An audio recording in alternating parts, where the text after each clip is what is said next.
हाय, कई वीडियोस में मैंने आपसे बात किया लेकिन मेरा नाम नहीं बताया. मेरा नाम சத்யஜோதி.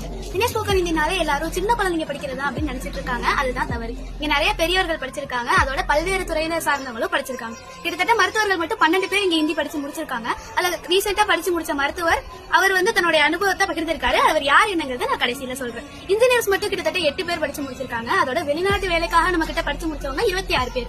இது மட்டும் இல்லாம வடமாநில தொழில் நிறுவனங்களுக்காக, தனியார் தொழில் நிறுவனங்களுக்காக நாங்க பேசி கான்ட்ராக்ட் முடிச்சிருக்கோம். அதுல ராஜஸ்தான்ல சில தேங்காய் நிறுவனம் இருக்கு.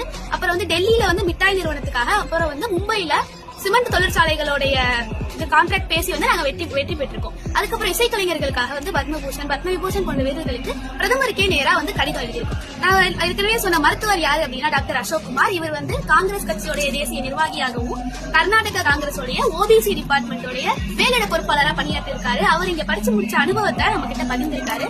அதை நீங்க வீடியோவா நாளைக்கு கண்டிப்பா பார்க்கலாம். மறக்காம இந்த வீடியோ லைக் பண்ணிருங்க, கமெண்ட் பண்ணிருங்க, அப்புறம் வீடியோஸ் ஷேர் பண்ணிக்கிட்டே இருங்க. நாளைக்கு பார்க்கலாம். பை.